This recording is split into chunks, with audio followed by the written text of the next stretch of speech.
Kasturi, what Rashmi says, makes this a much more serious issue than just an issue of, a social media stunt or publicity for a movie. What Rashmi suggests is that the effects of something like this are much more far-reaching and could actually impact other Indians living abroad because it feeds into the whole, biases, the racism, the way gods are looked at, that kind of thing. So this isn't just frivolous, Kasturi. Very true, and as Rashmi said, that's a point that's actually so much more deep-rooted, and it's scary to think of the ramifications. Yeah. Because the stereotyping of Indians, and particularly the stereotyping of Hindus and Hinduism, is something that has been a creeping menace in my generation. At least I've seen it. I have to agree with her. I've seen it in the West, which is largely oblivious to the difference between a Sikh turban and a Muslim headgear. These kind of things are going to not reflect very well. They don't know the difference between a terrorist and a temple goer. They don't know the difference between a worshipper and a violent person. And now on top of it, we have all these propagandas that Hinduism means caste, Hinduism means untouchability. All 19th century propaganda already there. Yeah. And this adds to it now. In America, or in Europe, you cannot get away with portraying any Christian icon, any religious icon.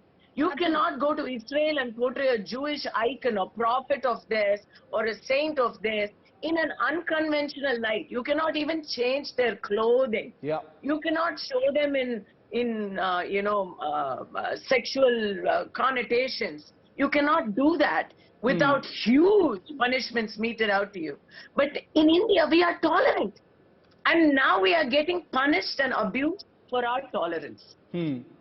Okay, so you think it's a punishment for that tolerance? Gods, I wanted to say this when I got cut off. Yes. We have gods in Andhra. We have aboriginal Ammorus, goddesses in Andhra, who the offerings for whom are tobacco, cigars, alcohol. These are the offerings. These are all aboriginal tribal goddesses.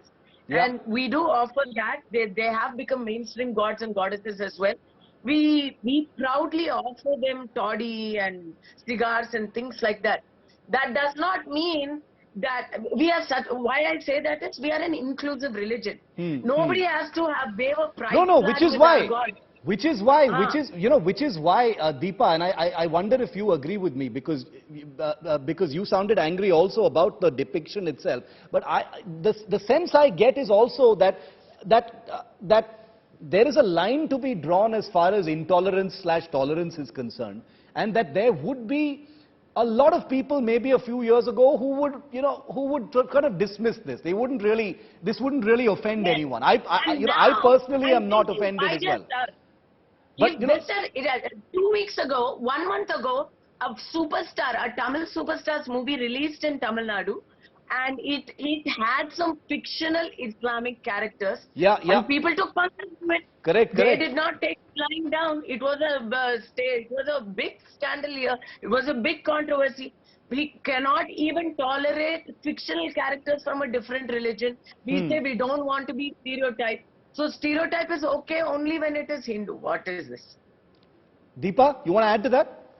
No, absolutely. The whole point, what makes me completely agitated about this is that, her community, like what you mean, the Tamil community, like, they're so loving and so affectionate, and they're so particular about their cultures, their value, their language. If you are in a community where there is a group of Tamilians, they don't want to speak English even if they know this. They want to speak their language. That's not true. I take exception to that.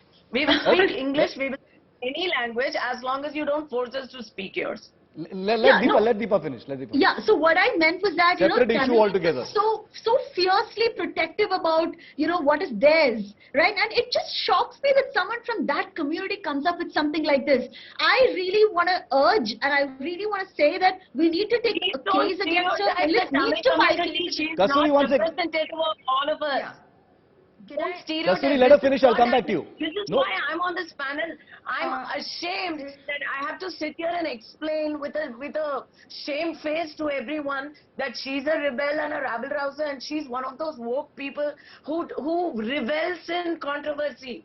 Yeah, Yes, I know. not every. You know, see, the thing is, the point is, you know, a person can be an attention seeker, they can be creative, they can be eccentric, that doesn't matter. The point is, if people, you know, if there is a selectivity and hypocrisy that is applied, then we are going to call it out. It's as simple as that. Like I said at the start of this show, this is not so much about the depiction itself, it's about the selectivity. Deepa, finish your point. Kasturi, I'll come to you after that. So I was just saying that in this particular poster that we saw, don't you think when she designed this, there would have been so many people who said or who would have advised her that maybe you shouldn't do that. This is really going to trigger something. You think it was spontaneous? This is completely planned. She just completely wanted to agitate the community and hurt the sentiments. And that is clearly why I don't want to give that any more publicity than we already have. In fact, there should be cases filed against her under IPC 153 and 295A for deliberately hurting the religious sentiments of people, and she should be put behind bars, and this picture of hers should be shelved and not, you know, brought out there for the viewership of the public. That's what we should give her and nothing more than that.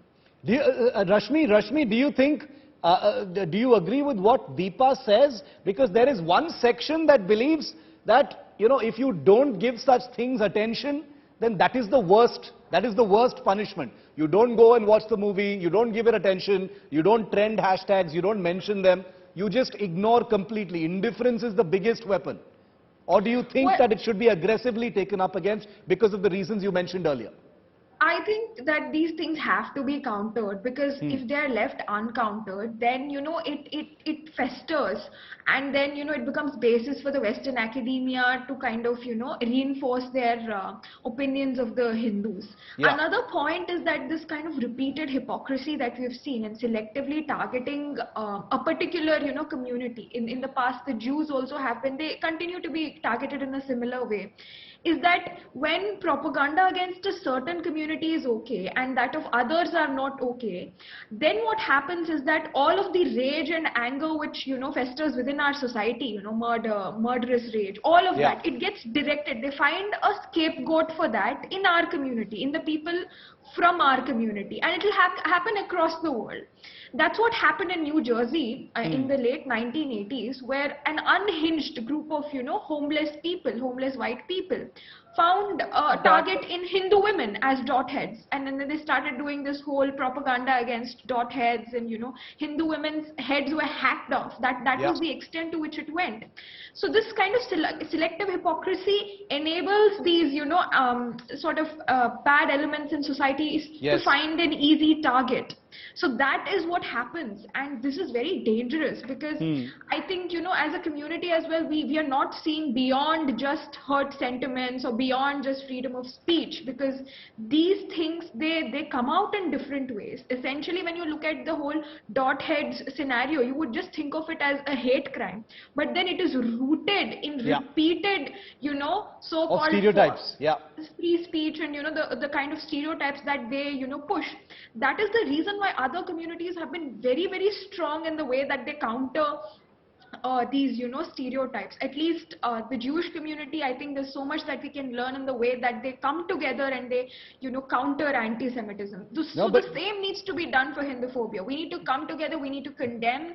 Official organizations need to denounce it, so that people know that there is no credibility attached to quoting this film or any of her work in any, you know, credible academic this thing, because there is so much content out there which counters it. There are so many credible organizations which have boycotted and specifically spoken out against it, especially organizations which are credibly leading Hindu communities across the world. They should be doing this.